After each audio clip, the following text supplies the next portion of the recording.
Hi everyone, my name is Liz, I read, and welcome to another video. So this video is the review for the Iron Fae trilogy.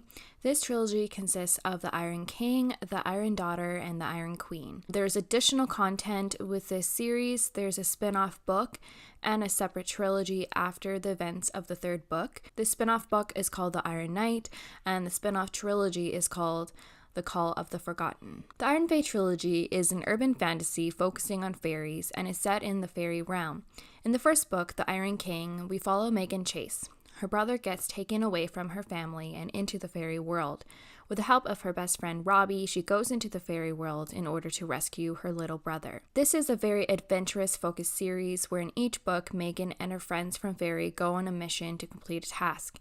Julie Kagawa really follows that formula with each book, which I personally really like. I have read this series before a few years ago and really loved it, so this is why I decided to do a reread, and this was really my first introduction to fairy fantasy. Unfortunately, this time I did not love it nearly as much as I did the first time around, but I ended up still giving it a decent rating. So first off with The Iron King, when I first reread this book for the second time, it was just as good as I remember. The beginning chapters are a tad cringy, but if you push through the story, it gets a lot better.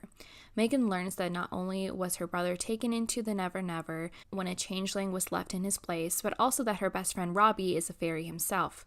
I loved following Megan into the Never Never and discovering the mysterious and fantastical world with different fairy and mythical creatures. You also get to meet some great side characters like a talking cat and a winter prince that work alongside Megan and Robbie throughout the series. I find with the first book the plot is very focused and you jump into the plot right away, where in the other two books, the plot doesn't quite pick up until halfway through, so I think this is one of the reasons why the first book is more solid than the other two. Personally, I liked Megan in the first book over the other two. I find she was very focused on rescuing her brother, where in the other book she can get very sidetracked with the relationships in her life. There is a love triangle in this trilogy, and it occurs in all three of the books. I find I did not mind it in the first volume because one of the characters in the triangle wasn't present while the romance was being developed. The triangle truly begins in the second book. I didn't find it overly tedious to read about, but my biggest problems with the romance was that I didn't understand why the two characters were so in love with Megan.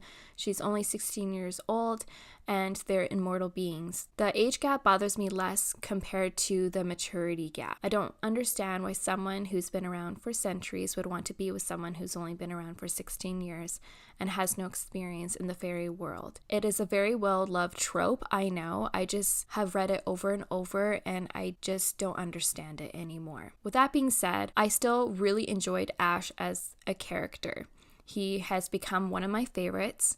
I think it's because he is so mature, he is loyal and dedicated, and it's very nice to read about a character and a love interest who has those characteristics. There isn't a lot of romantic leads that are so mature, especially in YA, so I found it refreshing to read about. Now on to The Iron Daughter. My biggest complaint with this installment is the pacing and the focus.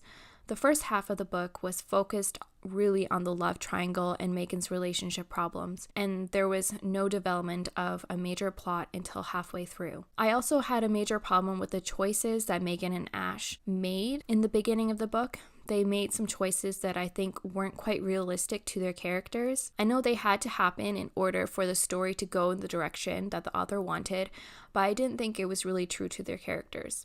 Also, the main plot of the story didn't happen until halfway through the book.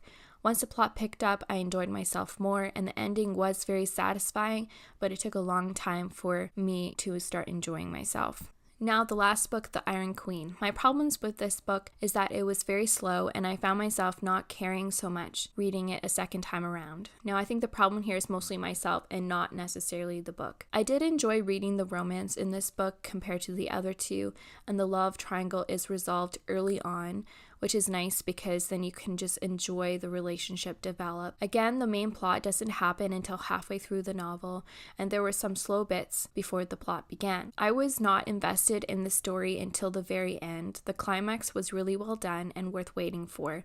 The ending was amazing and had me sobbing, which I was not expecting to happen. Even though this time around I did not enjoy myself as I did the first time reading the series, I ended up giving The Iron King 5 stars, The Iron Daughter 4 stars, and The Iron Queen also 4 stars. I didn't think I would end up giving The Iron Queen 4 stars. While I was reading it, it was more of a 3 or 3.5, but the ending really got me and it ended with a bang, and so it brought it up to a 4-star rating. Overall, I would say this is a 4-star rated trilogy, but you also have to take into account that this is a product of its time. The Iron King was first written in 2010 and reads that way. If that doesn't bother you and you really want to read a fairy story, give it a go. At least read the first one and see how you feel. So that's it, everyone. Thank you so much for watching. I hope you liked this video. I would love to know if any of you have read these books before. Any thoughts, please leave them down below. If you have not subscribed to my channel yet, please do so. You can follow me on Goodreads, Twitter, and Instagram. And you know what, guys? I want you to keep reading. Bye.